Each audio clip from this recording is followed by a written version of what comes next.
Hello बच्चों, कैसे हैं आप सब लोग। उम्मीद है सबकी पढ़ाई अच्छी चल रही होगी। तो मेरा नाम है निशांत और आप लोग मेरे साथ सीख रहे हो फिजिक्स। जैसा कि मैंने अनाउंसमेंट की थी, हम लोग आप लोगों के लिए लेके आ गए हैं नीट की chapter wise previous years question series, जिसमें हम 2005 से लेकर 2023 तक जितने भी नीट के क्वेश्चन आए हुए हैं फिजिक्स के, उनका चैप्टर वाइज डिटेल्ड सॉल्यूशन जो है वो करने वाले हैं। आज की इस क्लास में हम सबसे पहले हमारा 11th की पोर्शन का चैप्टर 1 यूनिट एंड मेजरमेंट का डिस्कशन रखेंगे। तो क्लास स्टार्ट करने से पहले मेरा एक सजेशन है सभी को कि इस क्लास की जो पीडीएफ है, जिसमें हमने यूनिट एंड मेजरमेंट के 2023 से लेकर 2005 तक सारे के सारे क्वेश्चन जो हैं वो कवर किए हैं और इनकी आंसर की भी इस क्लास के सबसे लास्ट में। ठीक है, तो इस क्लास की जो पीडीएफ है आपको हमारा जो फिजिक्स का चैनल है, टेलीग्राम चैनल है फिजिक्स बाय निशांत सर, उस पर ऑलरेडी शेयर कर दी गई है। टेलीग्राम चैनल की लिंक हमारे वीडियो के डिस्क्रिप्शन में है। तो सबसे पहले आप, अगर आपने टेलीग्राम चैनल जो है वो ज्वाइन नहीं किया है तो उसे ज्वाइन कीजिए और वहाँ से इस पीडीएफ को डाउनलोड करके अच्छे से इसकी प्रैक्टिस कीजिए। फिर जो क्वेश्चन नहीं होते हैं उनके सॉल्यूशन को देखने के लिए आप इस वीडियो को अगर काम में लोगे तो आपका ज़्यादा बेनिफिट होगा। ठीक है, चलिए फिर डिस्कशन स्टार्ट करते हैं। अच्छा, एक चीज़ और, क्वेश्चन काफ़ी सारे, क्योंकि 2005 से लेकर 2023 तक काफ़ी सारे क्वेश्चन आए हुए हैं, तो हमने यूनिट एंड मेजरमेंट के डिस्कशन को दो पार्ट में रखा है। ठीक है, 2020 क्वेश्चंस के फॉर्म में। पहले पार्ट में हम 2003 से लेकर के रिवर्स में चलेंगे, 2022 देन 21 20 क्वेश्चन कवर करेंगे। एंड रिमेनिंग क्वेश्चन जो है वो अप टू 2005 वो हम पार्ट 2 में कवर करने वाले हैं। तो स्टार्ट करते हैं जरा डिस्कशन। क्वेश्चन नंबर 1 देखिए जरा। The diameter of a spherical bob when measured with vernier calliper. Vernier calliper हमारे पास स्मॉल लेंस को मेजर करने के लिए काम में आता है। Yielded the following values 3.33 centimetre, 3.32, 3.34, 3.33 and 3.32 centimetre. The mean diameter to the appropriate significant figures. Unit and measurement में सिग्निफिकेंट फिगर्स का क्वेश्चन है। क्वेश्चन क्या बोल रहा है कि हमने एक स्फेरिकल बॉब के डायमीटर को मेजर किया, डायमीटर को मेजर किया और एक ही डायमीटर को 5 बार मेजर किया ताकि रैंडम एरर जो है मिनिमम रख सके। तो फर्स्ट रीडिंग आई हमारे पास 3.33 सेंटीमीटर। दोबारा से उसी डायमीटर को मेजर किया तो 3.32 सेंटीमीटर। अगेन इसको मेजर किया तो 3.34 सेंटीमीटर। सेम डायमीटर को 5 टाइम्स मेजर करने पे हमको रेस्पेक्टिव वैल्यूज जो है, रीडिंग्स जो है वो गिवन है। अब तो मीन डायमीटर पूछा है। सबसे पहले तो अगर मैं इसकी रीडिंग्स को ध्यान से देखूं तो डेसिमल के बाद में मेरे को 2 डिजिट्स तक सारी की सारी रीडिंग दिखाई दे रही है। मतलब ये जो वर्नियर कैलिपर काम में लिया गया है, डेसिमल के बाद 2 डिजिट्स तक वैल्यू मेजर करता है। तो इसका लीस्ट काउंट कितना हो जाएगा? लीस्ट काउंट मिनिमम से मिनिमम ये डेसिमल के बाद 0.01 सेंटीमीटर मेजर कर सकता है। तो एक ऐसा वर्नियर कैलिपर है जो डेसिमल के बाद 2 डिजिट्स तक मेजरमेंट दे रहा है। लीस्ट काउंट हो गया 0.01 सेंटीमीटर। क्लियर? मतलब इससे जो भी हमारे पास फाइनली मेन वैल्यू आने वाली है उसमें डेसिमल के बाद में 2 ही डिजिट्स तक हम आंसर को सिग्निफिकेंट कंसीडर करेंगे। तो एक तो मैं डायरेक्टली कह सकता हूँ चारों के चारों ऑप्शन में हमारे पास केवल थर्ड ऑप्शन ही ऐसा है जिसमें डेसिमल के बाद 2 डिजिट्स तक आंसर, तो सीधा आंसर यही हो जाएगा। फिर भी अगर अपन एग्जैक्ट वैल्यू तक अगर हम चले तो देखो कैसे फाइंड करेंगे। तो हमारे पास 5 रीडिंग्स हैं। अब मैं एब्सोल्यूट रीडिंग किसे मानूं? तो उसकी हम पांचों के पांचों रीडिंग का जो मीन होगा उसका एब्सोल्यूट रीडिंग हमारी मान के चले। तो मीन लेते हैं जरा इसका। तो मीन डायमीटर कितना आ जाएगा हमारे पास? Sum of the readings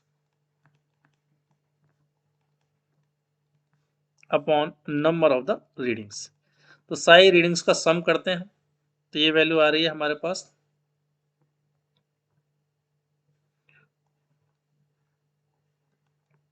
16.64 centimetre bye 5। अब सिग्निफिकेंट फिगर्स का रूल क्या है हमारे पास कि जब भी हम एडिशन सब्ट्रैक्शन करते हैं तो उसमें हमारे पास आंसर में लीस्ट डेसिमल डिजिट्स आते हैं हमारे पास। जैसे एग्जांपल के लिए एक नंबर है हमारे पास जिसमें डेसिमल के बाद हमारे पास 3 डिजिट तक वैल्यू है, और दूसरा हमारे पास नंबर है जिसमें डेसिमल के बाद मात्र 2 डिजिट तक वैल्यू है। तो जब हमारे पास एडिशन और सब्ट्रैक्शन हम करेंगे तो रिजल्ट में लीस्ट डेसिमल प्लेस आएंगे। तो ऊपर वाले में 3 है, नीचे वाले में 2 है, तो ये डिसाइड करेगा कि कितने डेसिमल प्लेस हो गए आंसर में। तो लीस्ट हमारे पास 2 है, तो आंसर में भी डेसिमल के पास 2 ही प्लेस आएंगे। उस हिसाब से अगर मैं देखूं तो जब मैंने इन पांचों के पांचों रीडिंग को ऐड किया तो सब में डेसिमल के बाद 2 डिजिट्स तक वैल्यू है। जब सब में ही डेसिमल के बाद 2 डिजिट्स है तो आंसर में भी लीस्ट कितने हो जाएंगे, 2, और आए भी है आंसर में। आंसर में भी डेसिमल के बाद हमारे पास क्या आया है, इन सबके सम में डेसिमल के बाद केवल 2 डिजिट्स तक वैल्यू आई है। आगे सॉल्व करते हैं तो 5 से इसको डिवाइड करते तो ये वैल्यू आ गई हमारे पास 3.328 सेंटीमीटर। ये हो गया हमारे पास मीन डायमीटर। पर ध्यान दें ये मैथमेटिकली तो करेक्ट है, तो मन कर रहा होगा कि आंसर फर्स्ट ऑप्शन हो जाएगा, लेकिन नहीं, हमको सिग्निफिकेंट फिगर्स को ध्यान रखना है। तो हमारे पास जो वर्नियर कैलिपर है वो ऐसा जो डेसिमल के बाद केवल 2 ही डिजिट्स तक वैल्यू दे सकता है, तो हम थर्ड डिजिट को तो मेजर ही नहीं कर सकते, ये अनसर्टेन हो गई। तो इसको राउंड ऑफ करना पड़ेगा डेसिमल के बाद 2 डिजिट्स तक। तो इसको डेसिमल के बाद 2 डिजिट्स तक राउंड ऑफ करने के लिए 8 को अगर हम हटाएंगे तो 8 ग्रेटर देन 5 है, इसको हटाने के लिए इससे प्रीवियस डिजिट को हम 1 से इंक्रीज कर देंगे, तो mean diameter will be 3.33 centimetre. Clear? उम्मीद है सबको समझ में आ गया हो। नेक्स्ट क्वेश्चन की तरफ चलते हैं। The mechanical quantity which has dimension of reciprocal of mass. हमारे पास इन चारों में से कौन सी क्वांटिटी है जिसकी जो डायमेंशन है वो उसमें मास की डायमेंशन m-1 आएगी। अब जिनको ऑलरेडी डायमेंशन याद है तो उनके लिए तो ये क्वेश्चन सीधा ओरली सॉल्व करने वाला हो गया। अब याद नहीं है तो फाइंड करना पड़ेगा। तो मैं एक एक करके सबकी फाइंड करके बताता हूँ। सबसे पहले अपन बात करते हैं एंगुलर मोमेंटम की। तो एंगुलर मोमेंटम का कोई भी फार्मूला याद कर लो। तो एंगुलर मोमेंटम का हमारे पास जैसे सबसे बेसिक फार्मूले की अगर बात करते हैं, पार्टिकल के लिए एंगुलर मोमेंटम होता है r cross p। r is the position, p is the momentum. अब r की डायमेंशन मीटर, तो उसको l से लिख लिया। मोमेंटम की होती है किलोग्राम मीटर पर सेकेंड। तो यहां से एंगुलर मोमेंटम की हमारे पास डायमेंशन आ गई m1 l2 t-1। ठीक है, तो अगर मैं हमसे क्या पूछा है कि किस में जो डायमेंशन है जो है हमारे पास वो m की -1 आएगी, तो यहाँ तो m की डायमेंशन +1 होगी आ रही है, तो ये तो आंसर नहीं होगा। सेकंड है कोएफिशिएंट ऑफ थर्मल कंडक्टिविटी। तो थर्मल कंडक्टिविटी के फॉर्म में कोई भी फॉर्मूला याद कर लो। तो हमारे पास कंडक्शन से, हीट में कंडक्शन से रिलेशन आता है कि the rate of heat flow वो होती है के ए डेल्टा टी बाई एल, जहाँ के होता है thermal coefficient of thermal conductivity. तो यहाँ से के की अपन यूनिट निकाले हैं तो ये आएगी हमारे पास P L by A delta T के इक्विवेलेंट। निकालते हैं इसकी डायमेंशन। तो कोफिशिएंट ऑफ थर्मल कंडक्टिविटी की डायमेंशन क्या आ रही है, पी होता है हमारे पास एनर्जी, तो इसकी सॉरी पी होता है हमारे पास यहाँ पे पावर, तो इसकी यूनिट क्या हो जाएगी जूल पर सेकंड से। जूल की तो होती है किलोग्राम मीटर स्क्वायर पर सेकंड स्क्वायर, और सेकंड से और डिवाइड करते ये तो पावर हो गई। लेंथ की मीटर, एरिया की मीटर स्क्वायर, डेल्टा टी की केल्विन, मीटर स्क्वायर से मीटर स्क्वायर खत्म। तो ये बन गया हमारे पास के जी मीटर सेकंड की पावर -3 केल्विन की पावर -1। तो इस के की डायमेंशन आएगी हमारे पास m1 l1 t-3 केल्विन -1। हमसे मास की डायमेंशन -1 पूछिए तो ये भी आंसर नहीं होगा। थर्ड हम टॉर्क की बात करें तो टॉर्क होता है r cross f, position cross f। अब r की डायमेंशन क्या होती है हमारे पास मीटर, और फोर्स की क्या होती है किलोग्राम मीटर पर सेकंड स्क्वायर। तो यहाँ से हमारे पास टॉर्क की डायमेंशन आ गई। टॉर्क की डायमेंशन हो गई हमारे पास m1 l2 t-2। तो इसमें भी m की डायमेंशन -1 नहीं आई, तो ये भी आंसर नहीं होगा। सीधा कह सकता हूँ मैं फोर्थ आंसर आएगा। फिर भी चलो वेरीफाई करने के लिए चेक कर लेते हैं। ग्रेविटेशनल कांस्टेंट की डायमेंशन की बात की है तो ग्रेविटेशनल फोर्स होता है g m1 m2 by distance का स्क्वायर। तो यहाँ से ग्रेविटेशनल कांस्टेंट की वैल्यू आ रही है हमारे पास force r square by m1 m2। अब हर एक की डायमेंशन रखते हैं। फोर्स की डायमेंशन किलोग्राम मीटर पर सेकंड स्क्वायर, ठीक है। डिस्टेंस के स्क्वायर की हो जाएगी L2 अपॉन में m1 m2 kg, तो अपॉन में kg स्क्वायर मतलब m की पावर -2। तो यहाँ से g की डायमेंशन आ गई हमारे पास m की पावर -1 L3 t-2। यहाँ साफ साफ दिखाई दे रहा है कि इसमें मास की डायमेंशन -1 है, तो यही हमारे पास आंसर हो जाएगा। क्लियर? नेक्स्ट क्वेश्चन की तरफ चलते हैं। The error in the measurement which arises due to unpredictable fluctuations in temperature and voltage supply। तो कौन सी एरर होगी इनमें से? तो देखो एरर हमारे पास दो टाइप की होती है, एक तो होती है सिस्टमेटिक एरर और दूसरी होती है रैंडम एरर। अब सिस्टमेटिक एरर हमारे पास वो एरर होती है जो हमारे पास सिस्टम की खराबी की वजह से आती है। अब सिस्टम में क्या आता है, जैसे मान लो ऑब्जर्वर है और कोई डिवाइस है जिसकी हेल्प से अपन मेजरमेंट ले रहे हैं, ये हो गया सिस्टम।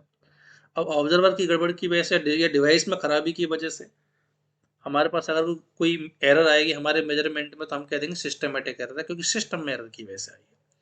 और ऐसी एरर जिनका हमको रीजन ही नहीं पता, किसी रैंडम फ्लक्चुएशंस की वजह से आ गई, तो जिनका रीजन ही नहीं हम पता हमको, तो उनको अपन कहते हैं रैंडम एरर।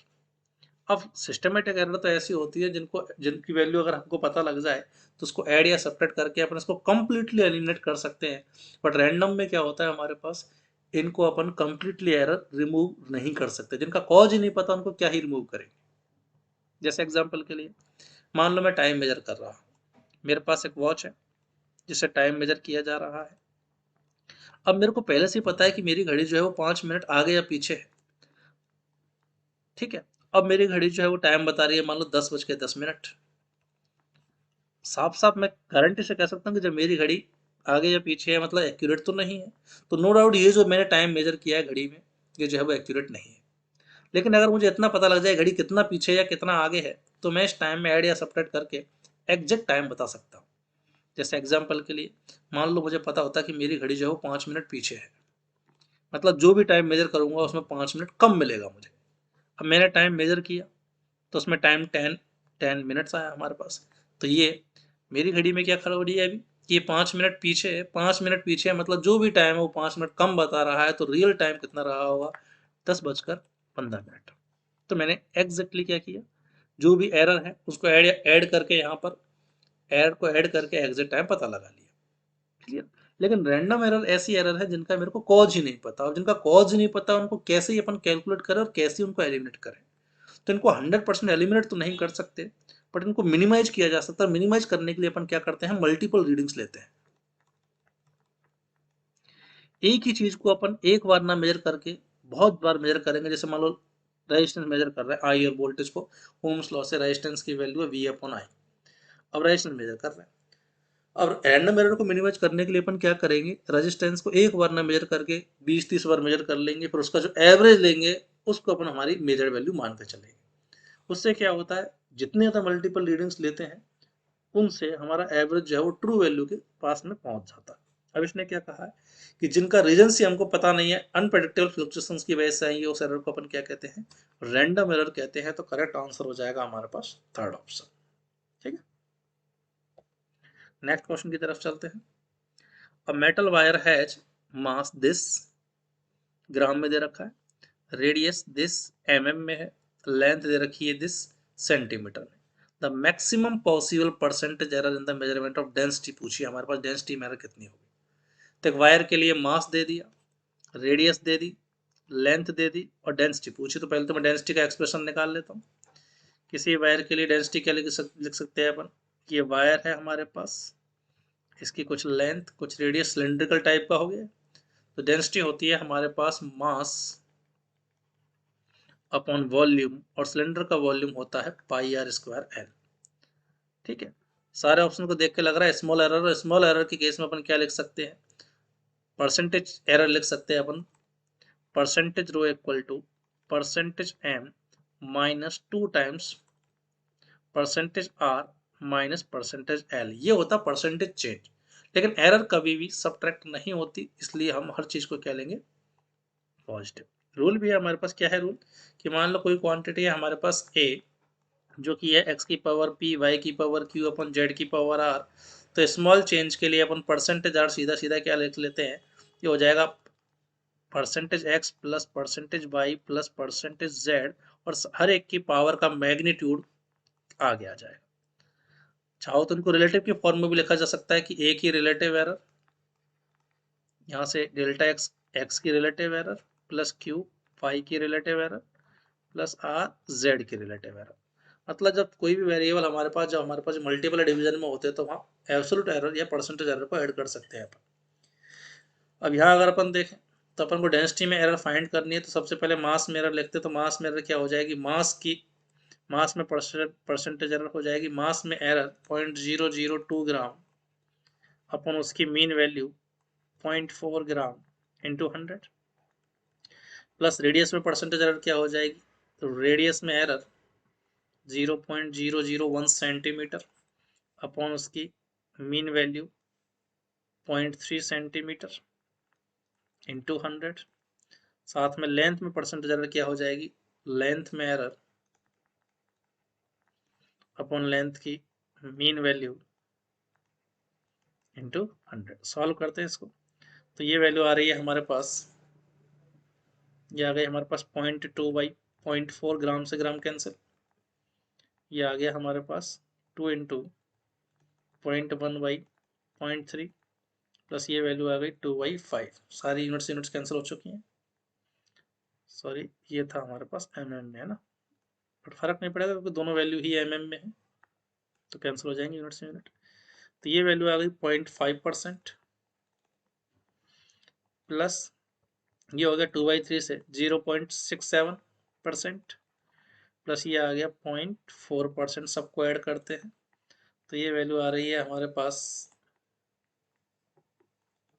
1.57%, या इसको 1 डेसिमल के बाद 1 डिजिट तक अगर राउंड फॉल करो तो लगभग 1.6%। तो हमारे पास इस मेजरमेंट के करेस्पॉन्डिंग डेंसिटी में जो परसेंटेज एरर होगी maximum possible, that will be 1.6%। ठीक है, नेक्स्ट क्वेश्चन देखते हैं फिर। The dimension of MLT-2 A-2 belongs to, ये डायमेंशन इनमें से चारों में से किस क्वांटिटी की है। तो अगर ये वैल्यू हमको पता है कि किस क्वांटिटी की है, फिर तो क्वेश्चन हमारे पास ऑरली सॉल्व हो जाएगा। लेकिन नहीं पता तो फिर हर एक की डायमेंशन अपन को निकालनी पड़ेगी। जैसे अगर अपन बात करें सबसे पहले मैग्नेटिक फ्लक्स की, तो मैग्नेटिक फ्लक्स हमारे पास कोई भी फार्मूला याद कर लो, मैग्नेटिक फ्लक्स ईएमएफ को वाला याद कर लेता हूँ। तो ईएमएफ क्या होता है हमारे पास, फेराडे लॉ से वो होता है -d∅/dt, where phi is the magnetic flux.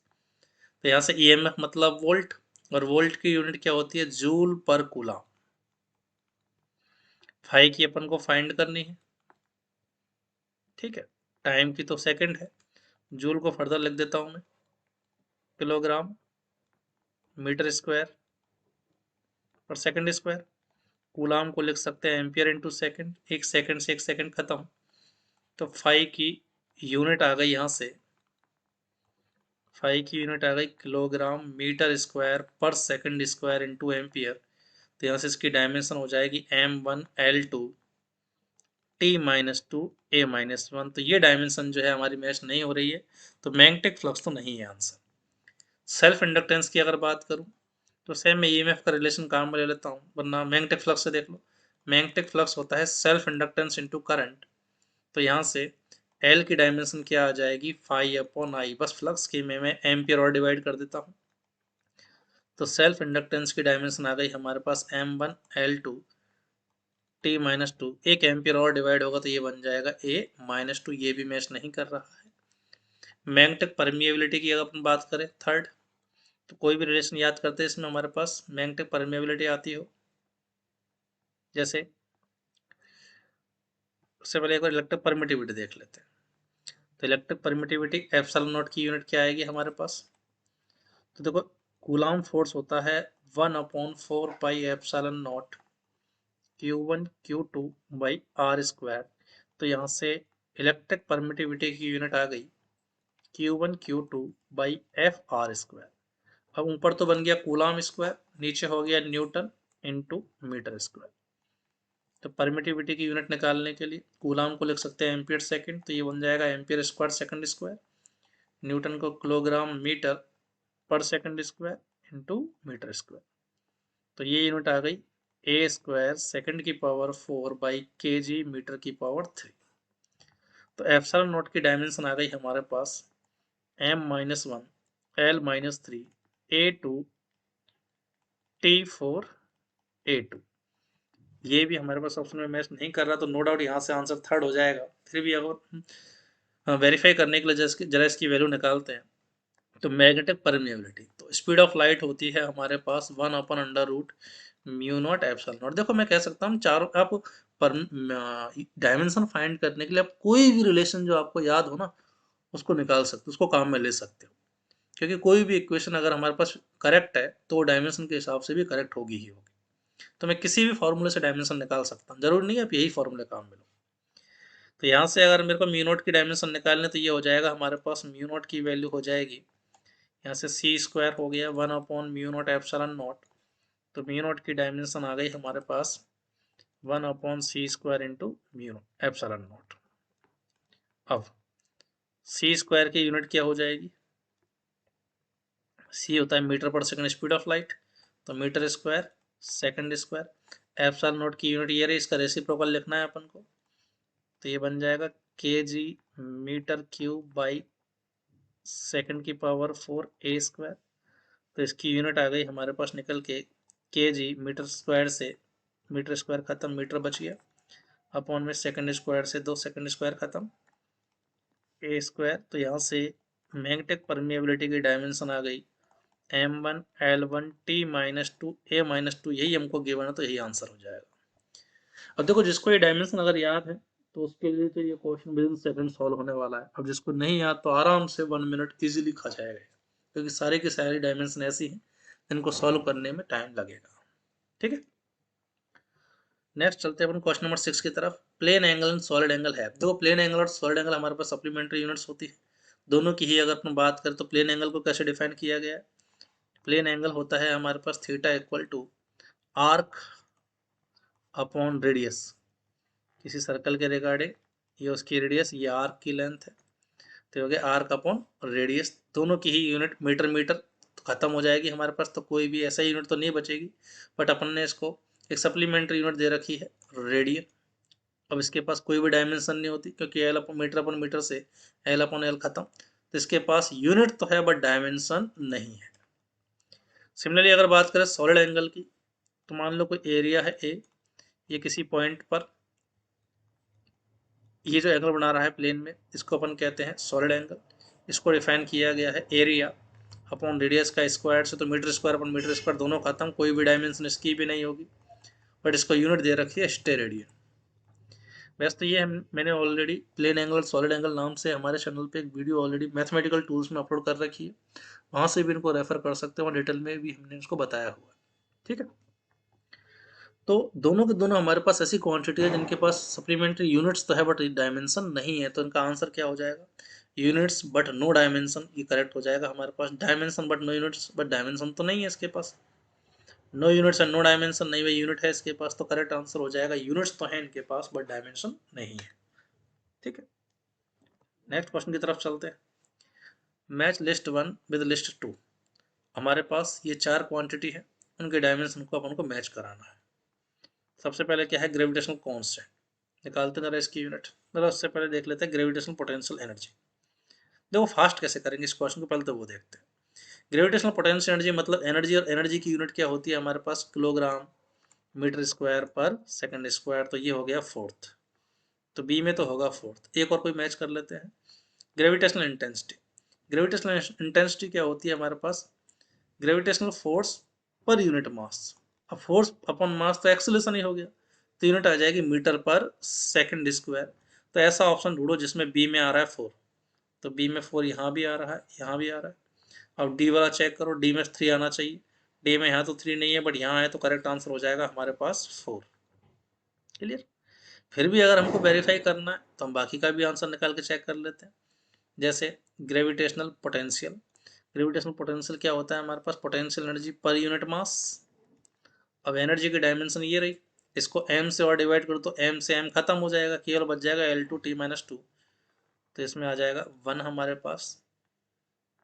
ठीक है, तो देखो ये भी वेरीफाई हो गया, सी में 1। फर्स्ट और चेक कर लेते हैं, बस तो बाय डिफॉल्ट फर्स्ट क्या बचा होगा, सेकंड, ए वाला मैच सेकंड से करेगा। फिर भी अगर अपन निकालें तो ये वैल्यू आ जाएगी हमारे पास, ग्रेविटेशन कांस्टेंट की वैल्यू, फोर्स होता है G m1m2/r² से, ये हो गया न्यूटन। जी की यूनिट फाइंड करनी है, m1 के जी का square by metre square. KG से केजी खत्म, तो जी की यूनिट आ गई KG metre cube by second square. तो M KG -1 metre cube by second square. तो m-1 L3 T-2 मैच भी कर रहा है हमारे पास। तो इस हिसाब से ए में सेकंड, बी में 4, सी में फर्स्ट और डी में हो गया हमारे पास third, fourth option. Next question देखते हैं। The area of a rectangular field in metre square of length this breadth this after rounding off the value for current significant figures। बोला है कि एक रेक्टेंगुलर एरिया है, इसकी लेंथ हमको given कर रखी है 55.3 मीटर, विड्थ है इसकी 25 मीटर, एरिया बताना। तो एरिया कितना होता है हमारे पास रेक्टेंगल के पास, एरिया होता है लेंथ इंटू विड्थ। तो ये वैल्यू आ जाएगी 55.3 इंटू 25। इसको अगर अपन सॉल्व करें तो ये वैल्यू आ रही है हमारे पास 55.3 इंटू 25, ये वैल्यू आ रही है हमारे पास 1382.5 मीटर स्क्वायर। अब ये तो हो गई मैथ के हिसाब से। अब मैं सिग्निफिकेंट फिगर्स के हिसाब से देखूं तो रूल क्या है हमारे पास कि जब भी अपन मल्टीपल करते हैं या डिवीजन करते हैं, तो मल्टीपल और डिवीजन में आंसर में उतने सिग्निफिकेंट फिगर होंगे जितने हमारे पास दोनों क्वांटिटी के लीस्ट सिग्निफिकेंट फिगर। जैसे मान लो इस क्वांटिटी में 2 सिग्निफिकेंट फिगर है, इसमें 3 है, तो आंसर में आएंगे 2 लीस्ट। डिवीजन में मान लो इसमें 3 है, इसमें हमारे पास 4 है, तो आंसर में आएंगे 3 लीस्ट सिग्निफिकेंट फिगर्स आते हैं। एडिशन सब्ट्रैक्शन में अपन डेसिमल डिजिट देखते हैं, लीस्ट डेसिमल डिजिट, और मल्टीपल डिवीजन में आते हैं लीस्ट सिग्निफिकेंट फिगर। अब अगर मैं बात करूं यहाँ पर किस आंसर में कितने सिग्निफिकेंट फिगर आएंगे, तो देखिए जरा, यहाँ विड्थ में है हमारे पास 2 significant figure because all non zero numbers are significant figures. और यहाँ पर है हमारे पास तीनों नॉन जीरो, तो तीनों को तीनों क्या हो जाएंगे सिग्निफिकेंट फिगर। तो उनके प्रोडक्ट में देखो एल में है 3, बी में है 2, तो आंसर में हमारे पास लीस्ट सिग्निफिकेंट फिगर्स 2 आएंगे, तो इसको अपन को 2 सिग्निफिकेंट फिगर्स तक राउंड ऑफ करना पड़ेगा। तो एस तो हम सीधा सीधा आंसर में अगर देखें तो यहाँ पर 3 सिग्निफिकेंट फिगर है, क्योंकि ये पावर वाले जो 10 की पावर में जो होती है हमारे पास वो तो सिग्निफिकेंट फिगर में कंसिडर नहीं किए जाते। तो इसमें 3 सिग्निफिकेंट फिगर है, इसमें 4 हो गए, इसमें 5 हो गए, इसमें 2 हो गए, तो करेक्ट आंसर हो जाएगा हमारे पास 4। फर्दर अगर मैं यहाँ तक पहुँचूँ तो कैसे पहुँचेंगे, इसको अपन को 3 तक राउंड ऑफ करना है, 2 सिग्निफिकेंट फिगर तक राउंड ऑफ करना, तो उसको लग देता हूँ 1.3825 इंटू 10 की पावर 3 मीटर स्क्वायर। ठीक है, वरना इसको ले देते हैं 13.825 टू 10 की पावर 2 मीटर स्क्वायर। अब इसको 2 तक राउंड ऑफ करना है अपन को, तो 5 हटाने के लिए क्या करें, इससे पहले ऑड बनाना है, तो 5 हटाने के लिए ऑड बनाना हमको, तो 5 तो ऐसे ही हट जाएगा, 2 हमारे पास 5 से लेस देना, ये भी ऐसे हट जाएगा, 8 5 से ज़्यादा, तो इसको हटाने के लिए से प्रीवियस क्वांटिटी को 1 से ज़्यादा बढ़ाना पड़ेगा, तो ये बन जाएगा 4। तो इस तरीके से आंसर आएगा हमारे पास फोर्थ ऑप्शन। तो सिग्निफिकेंट फिगर्स कैसे पता लगाते हैं कि एक तो ऑल नॉन जीरो नंबर्स जो होते हैं ना वो सारे सिग्निफिकेंट फिगर होते हैं। दूसरा, दो नॉन जीरो के बीच वाले, अब जीरो के बारे में मेन कहानी जीरो की है, दो नॉन जीरो के बीच वाले जो जीरो आएंगे वो सिग्निफिकेंट फिगर होते हैं। अब नॉन जीरो से शुरुआत में जो जीरो आएंगे, initial zeros are always insignificant. अब बाद में जो जीरो आएंगे वो सिग्निफिकेंट फिगर होंगे अगर वो डेसिमल के बाद है।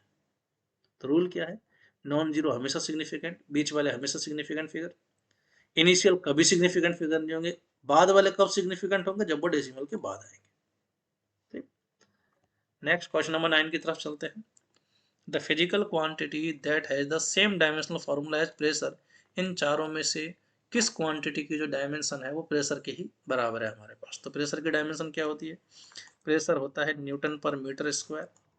तो जरूरी नहीं आप एग्जैक्ट वैल्यू निकालो, वहां तक जाके मैच करो, ठीक है, आप उनकी केवल फॉर्मूला से ही मैच कर सकते हो, यूनिट से ही मैच कर सकते हो, एकदम फाइनल डायमेंशन निकालने की जरूरत नहीं होती। तो प्रेशर की डायमेंशन क्या आ जाएगी हमारे पास, न्यूटन अपन मीटर स्क्वायर से फर्दर अगर सॉल्व करूँ तो किलोग्राम मीटर पर सेकंड स्क्वायर अपॉन में मीटर स्क्वायर, तो आ जाएगा किलोग्राम मीटर इनवर्स सेकंड की पावर -2। तो प्रेशर की डायमेंशन आ गई हमारे पास m1 L-1 T-2। अब इन चारों में अगर कंपैरिजन करूँ तो देखो, फोर्स की तो न्यूटन होती है, न्यूटन अपन मीटर स्क्वायर कहाँ से आ जाएगी, मोमेंटम की होती है न्यूटन इंटू सेकेंड FDT से, तो इसमें भी मीटर स्क्वायर चाहिएगा हमको। अब यंग्स मॉडुलस की अपन को याद ही रहती है, यंग्स मॉडुलस की डायमेंशन हमारा वही होती है जो प्रेशर की होती है। फिर भी अगर अपन चाहें तो निकाल सकते हैं कि इलास्टिसिटी में हमारे पास change in pressure excess pressure होता है, यंग्स हमारे पास स्ट्रेस की वैल्यू होती है यंग्स मॉडुलस इनटू स्ट्रेन। अब ये तो delta L upon length metre upon metre change in length upon length, इनकी तो कोई डायमेंशन हुई नहीं, तो यंग्स मॉडुलस की वही डायमेंशन होगी जो फोर्स अपॉन एरिया की है, मतलब न्यूटन पर मीटर स्क्वायर, तो यही आंसर हो जाएगा। कोफिशिएंट ऑफ विस्कोसिटी को भी अगर अपन चेक करें कि इसकी डायमेंशन ये आ रही है नहीं, तो कोई भी फार्मूला याद कर लो। जैसे कोफिशिएंट ऑफ विस्कोसिटी के अगर मैं फार्मूले की बात करूँ तो विस्कस फोर्स होता है eta A velocity gradient DV by D Y, ये हो गया न्यूटन, एरिया हो गया मीटर स्क्वायर, तो इसको तो बना देता हूँ मैं F upon A. D v by D Y, d v है हमारे पास मीटर पर सेकंड अपॉन में मीटर, तो यहाँ से ईटा की डायमेंशन आ रही है force upon area into second. एक सेकंड फालतू मिल रहा है अपन को, तो इसलिए ये भी मैच नहीं कर रहा है इससे, करेक्ट आंसर केवल फोर्थ ऑप्शन होगा। नेक्स्ट चलते हैं क्वेश्चन नंबर 10 की तरफ। The percentage error in the measurement of G, ये रिलेशन दे रखा है, इसमें परसेंटेज जी फाइंड करना। तो देखो स्मॉल एरर के लिए मैं क्या लिख सकता हूँ, स्मॉल एरर के लिए percentage error of G equal हो जाएगा हमारे पास percentage L plus 2 times percentage T के। ठीक है, अब वैल्यू रखते हैं,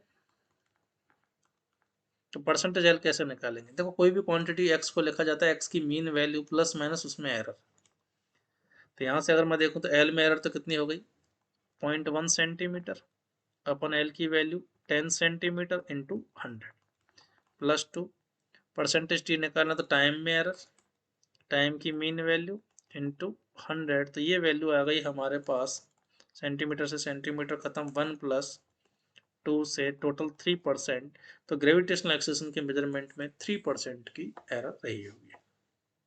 ठीक है,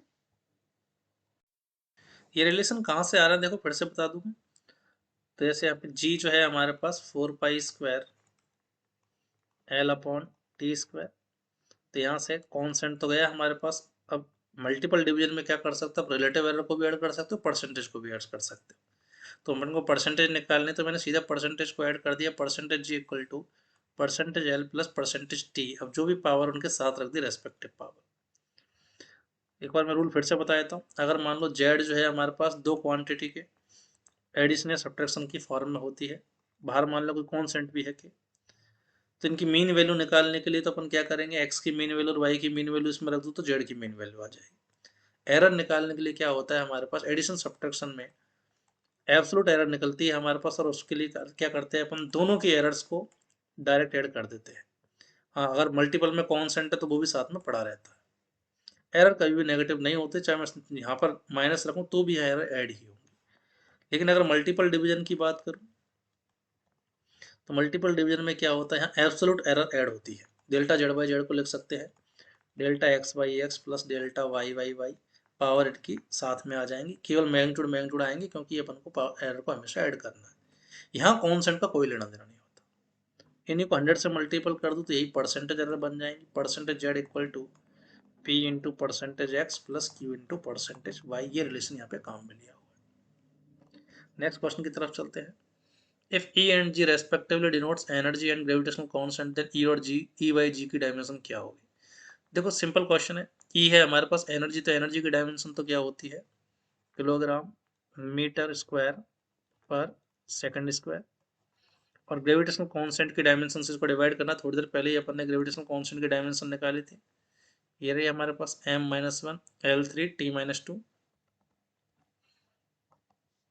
m-1 L3 T-2, तो देखे तो T-2 खत्म, ये बन गया हमारे पास m2 L-1 T0, ये हो जाएगा इनका रेशो, तो आंसर क्या हो जाएगा m2 L-1 T0 से second option will be the correct answer. ठीक है, नेक्स्ट क्वेश्चन की तरफ चलते हैं जरा।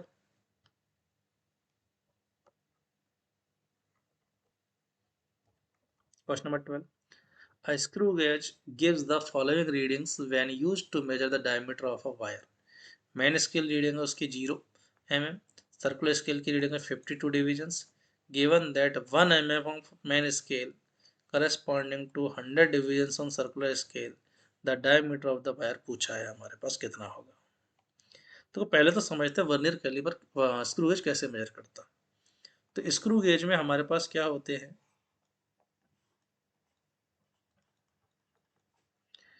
एक तो होता है मेन स्केल और एक होता है यहाँ पे सर्कुलर स्केल।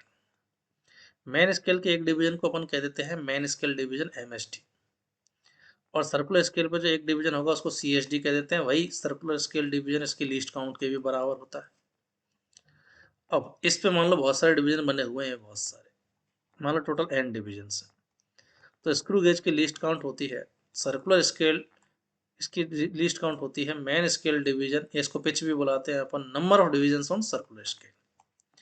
अब रीडिंग कैसे ली जाती है इसकी, तो वो लेते हैं अपन main scale reading plus circular scale reading से, और अगर जीरो एरर भी है तो उसको सब्ट्रैक्ट कर देते हैं, कुछ नहीं बोला तो इसको जीरो मानते हैं। ठीक है, अब मेन स्केल रीडिंग तो चलो मेन स्केल से निकाल लेंगे। सर्कुलर स्केल रीडिंग कैसे निकाली जाती है, तो ये जो रेफरेंस लाइन है ऑब्जेक्ट इसमें फंसाने के बाद में, मान लो ये रेफरेंस लाइन जो है यहाँ पर सर्कुलर वाले का nth डिवीजन आ गया, तो सर्कुलर स्केल की रीडिंग होती है n इंटू लीस्ट काउंट। इस तरीके से रीडिंग निकाली जाती है। अब इस क्वेश्चन के लिए बात करूं तो मैंने स्केल रीडिंग तो इसने ऑलरेडी हमको जीरो दे दी, साथ में बोला सर्कुलर स्केल की रीडिंग क्या 52 डिवीजन, तो n की वैल्यू हो गई 52।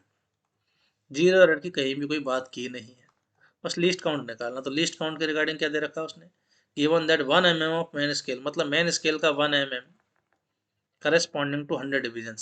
तो मेन स्केल का 1 mm, तो मेन स्केल पे 1 mm की वैल्यू उतनी ही है जितनी 100 division of the circular scale की है हमारे पास।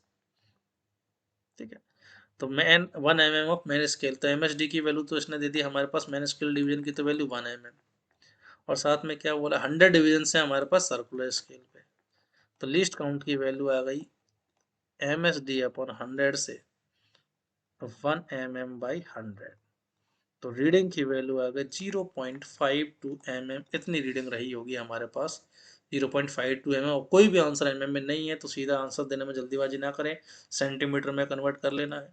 तो 1 mm में होते हैं 1/10 सेंटीमीटर, 10 से डिवाइड करते हैं तो 0.052 सेंटीमीटर, ये आंसर होगा हमारे पास फर्स्ट ऑप्शन।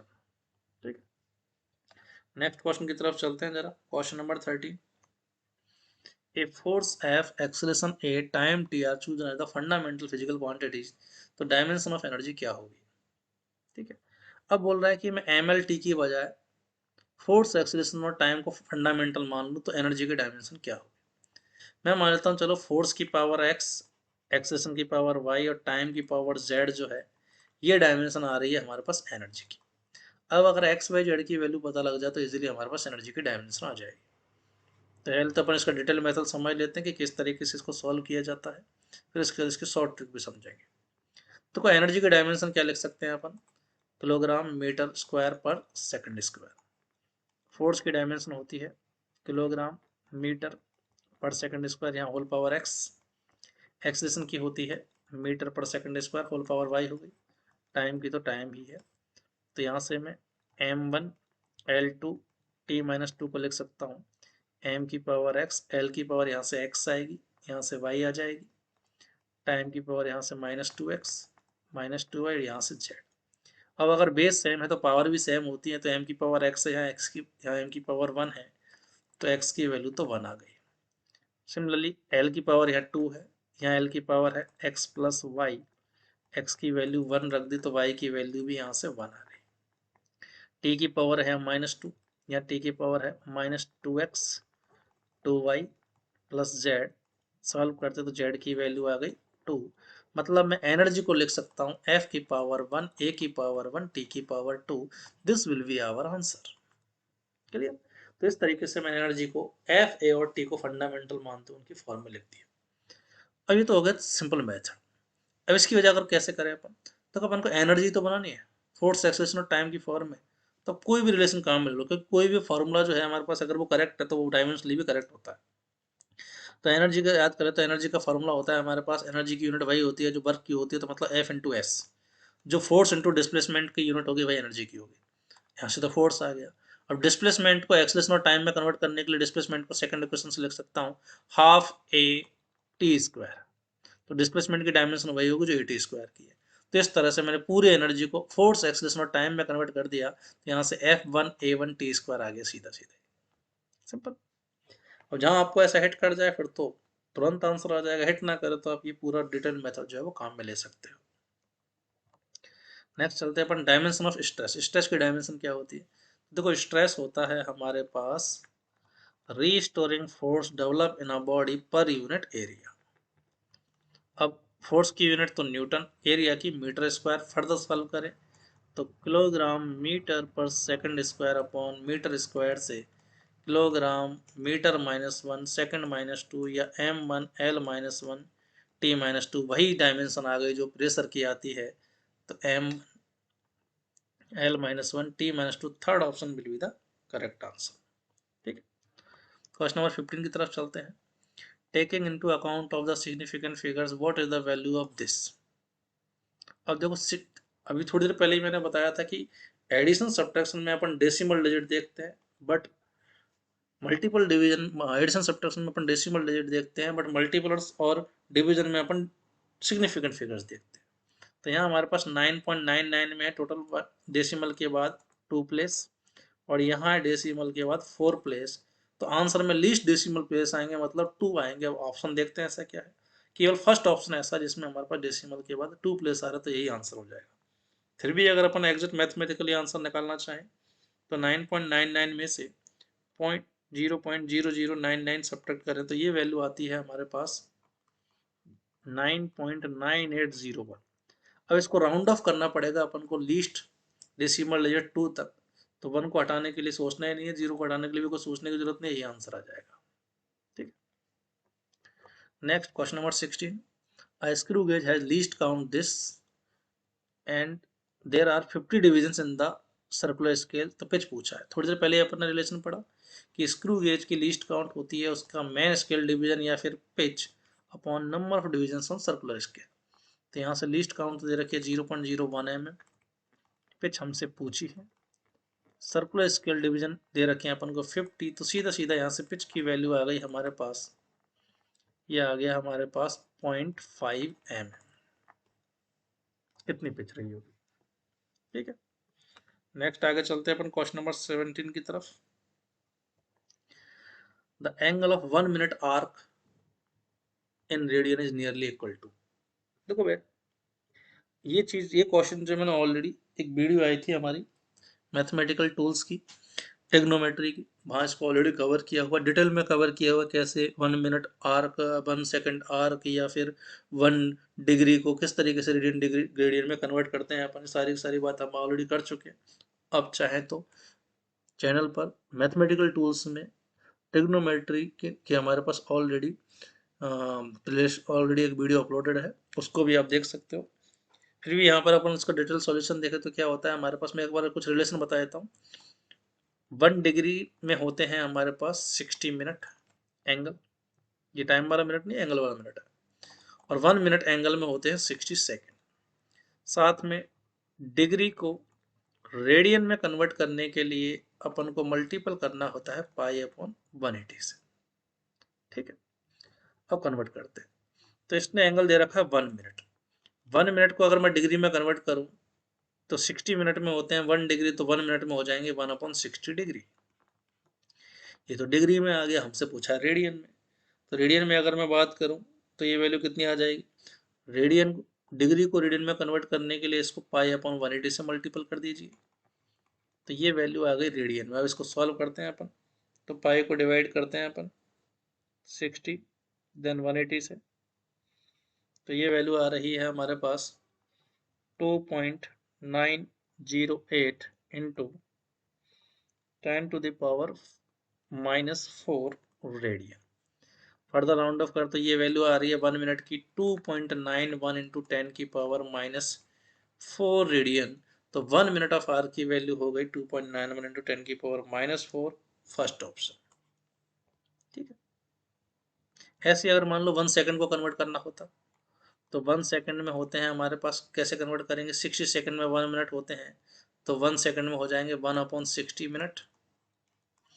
अब 60 मिनट में होते हैं 1 डिग्री, तो 1 मिनट में हो जाएंगे 1/60। फर्दर 60 से डिवाइड करते हैं तो ये डिग्री में कन्वर्ट हो गया। अब इसको रेडियन में कन्वर्ट करने के लिए पाई अपन 180 से मल्टीपल कर दिया तो ये रेडियन में आ गया। मतलब ये जो डाटा है इसको एक बार और 60 से डिवाइड कर दो तो रेडियन में आ जाएगा हमारे पास 1 सेकंड की वैल्यू। नेक्स्ट देखते हैं, the time interval measured by a clock gives following readings. जो फर्स्ट क्वेश्चन अपन ने किया था, ठीक है, कुछ उसी तरह का है हमारे पास ये क्वेश्चन, और पूछा what is the percentage error. तो हमने टाइम की 5 रीडिंग्स ली, T1 1.25 सेकेंड्स। ये बेसिकली एक्सपेरिमेंटल तरीका भी है, किसी भी तरह से अपन मीन वैल्यूज की मेजर करते हैं। तो हमने एक ही चीज़ की रीडिंग 5 बार ली ताकि रैंडम एरर को अपन कम कर सकें। 1.27 and 4 times 1.21 second, 5th times 1.28 second. अब टी को लिखेंगे कैसे? टी को अपन लिखेंगे टी की मीन वैल्यू प्लस माइनस उसमें मीन एरर, और परसेंटेज एरर निकालने के लिए अपन क्या करेंगे, मीन एरर अपन उसकी मीन वैल्यू इंटू 100। तो पहले तो ये दोनों वैल्यू निकालनी पड़ेगी। तो पहले तो मीन वैल्यू निकालते हैं। तो मीन वैल्यू क्या हो जाएगी हमारे पास, सम ऑफ द वैल्यूज, सम करते हैं एक बार जरा इनका। तो सम आ रहा है हमारे पास 1.25 प्लस 1.24 प्लस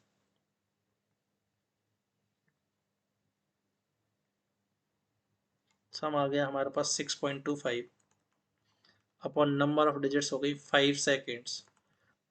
तो ये वैल्यू आ रही है हमारे पास 1.25। अब सारे वैल्यू हमारे पास डेसिमल के बाद 2 डिजिट्स तक है, तो आंसर भी डेसिमल के बाद 2 तक आना चाहिए था, ऑलरेडी आ रखा है। तो मीन वैल्यू तो हो गई 1.25 सेकेंड। अब इसको मीन मानते हुए अपन में एरर निकालते हैं। तो पहले देखो डेल्टा टी एब्सोल्यूट एरर क्या होती है, mod of measured value minus true value या मीन वैल्यू। तो एरर निकालते हैं, फर्स्ट वाले में एरर कितनी आएगी, डेल्टा T1। तो ये हो जाएगी मेजर्ड वैल्यू तो कितनी हो गई 1.25 माइनस, सॉरी, मेजर्ड वैल्यू तो कितनी हो गई हमारे पास 1.25, और मीन वैल्यू भी कितनी है 1.25। तो इसमें तो एरर जीरो हो गई। सेकंड रीडिंग की एरर की बात करते हैं, measured value 1.24 minus mean value 1.25, error आ गई 0.01 सेकेंड। सिमिलरली थर्ड मेजरमेंट में एरर निकालते हैं। तो measured value minus mean value, ये आ गई 0.02 सेकेंड। सिमिलरली डेल्टा T4 1.21 में से इसको सब्ट्रैक्ट करेंगे, सीधा आंसर लिख रहा हूँ मैं 0.04 सेकेंड। इसमें से इसको सब्ट्रैक्ट करेंगे तो डेल्टा T5 आ गया हमारे पास 0.03 सेकेंड। तो यहाँ से मीन एरर आ जाएगी हमारे पास सम ऑफ द एरर्स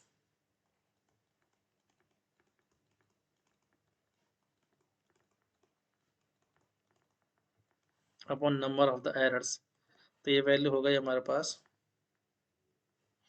0.1/5। तो ये वैल्यू आ गई हमारे पास 0.02 सेकेंड। ये आ गई हमारे पास मीन एरर। हमसे पूछा परसेंटेज एरर कितना होगा। तो पहले तो मैं टाइम की अगर वैल्यू कितनी होगी, mean value plus minus 0.02 second उसमें एरर, तो परसेंटेज एरर हो जाएगी mean error upon mean value into 100। तो ये वैल्यू आ गई हमारे पास, ये वैल्यू आ गई हमारे पास 200/125। तो 25 से ये जाएगा 8 टाइम्स, ये जाएगा 5 टाइम्स, तो 1.6%। First option. तो इस मेजरमेंट में हमारे पास 1.6% की एरर है। ठीक, क्या किया एक बार फिर से मैं रिकॉल कराया था इसमें कि हमने हर सारी एरर्स, सारी मेजरमेंट का मीन लिया तो मीन वैल्यू हो गई। अब मीन वैल्यू को रेस्पेक्ट में सब में एरर निकाली एब्सोल्यूट, और उसका मीन लिया तो उससे मीन एरर आ गई। और परसेंटेज एरर क्या होता है, mean error upon mean value into 100। 19 देखते हैं, a plane of convex lens of unknown material and unknown focal length is given with the help of spherometer we can measure। देखो हमारे पास लेंथ को measure करने के लिए मेनली जो measuring device अपन काम में लेंगे वो है हमारे पास स्क्रू गेज, वर्नियर कैलिपर और स्फेरोमीटर। स्फेरोमीटर का जो यूज है हमारे पास वो है किसी भी सरफेस के लिए उसकी डेप्थ मेजर करने और उसकी रेडियस ऑफ कर्वेचर मेजर करने के लिए। इसने सीधा सीधा इसका यूज पूछा है, तो स्फेरोमीटर का सीधा यूज क्या बोल सकता हूँ मैं, रेडियस ऑफ कर्वेचर का मेजरमेंट हो जाएगा हमारे पास ये। ठीक, नेक्स्ट पढ़ते हैं अपन 20 क्वेश्चन देखते हैं। क्वेश्चन नंबर 20 में क्या बोला है, the main scale of a vernier calliper has n divisions per centimetre, कि वर्नियर n डिवीजन से पर सेंटीमीटर, 1 सेंटीमीटर में है n मेन स्केल डिवीजन, तो यहां से एक MSD की वैल्यू आ गई 1/n सेंटीमीटर। सिमिलरली क्या बोला है, n divisions of the vernier scale coincide with n-1 divisions of main scale, कि n divisions of main scale, n divisions of vernier scale की n डिविजन्स की लेंथ उतनी ही है जितनी n-1 मेन स्केल डिविजन्स की लेंथ है। तो यहाँ से वर्नियर स्केल डिवीजन आ गया n-1/n मेन स्केल डिवीजन। अब लीस्ट काउंट पूछिए, तो लीस्ट काउंट क्या होती है हमारे पास वर्नियर स्केल के लिए, वर्नियर स्केल कैलिपर के लिए लीस्ट काउंट होती है हमारे पास main scale division minus vernier scale division, इनका डिफरेंस होता है उसको अपन लीस्ट काउंट कहते हैं। तो main scale division minus vernier scale division की वैल्यू आ गई n-1/n मेन स्केल डिवीजन, तो ये वैल्यू आ गई MSD 1 माइनस n-1/n। पुट करते हैं, MSD की वैल्यू है 1/n सेंटीमीटर, इसको एलसीएम लिया है तो ये वैल्यू आ रही है हमारे पास 1/n² सेंटीमीटर। तो third answer will be the correct answer. ठीक है, तो आज केस पार्ट 1 में यहीं तक अपन डिस्कशन करेंगे। इसके आगे के जो क्वेश्चन है 21 से लेके, तो ठीक है, नीट 2029 से लेकर के हमारे पास लास्ट, ठीक है, 2005 तक के जो क्वेश्चन है हमारे पास उनका डिस्कशन अपन इसके पार्ट 2 में करेंगे। देन इसकी आंसर की है, ये इसकी PDF ऑलरेडी टेलीग्राम चैनल पे अपलोड कर दी गई है, तो वहाँ से आप इसको देख सकते हो। ठीक है, मिलते हैं फिर इसके पार्ट 2 में, तब तक सभी को गुड लक, थैंक यू।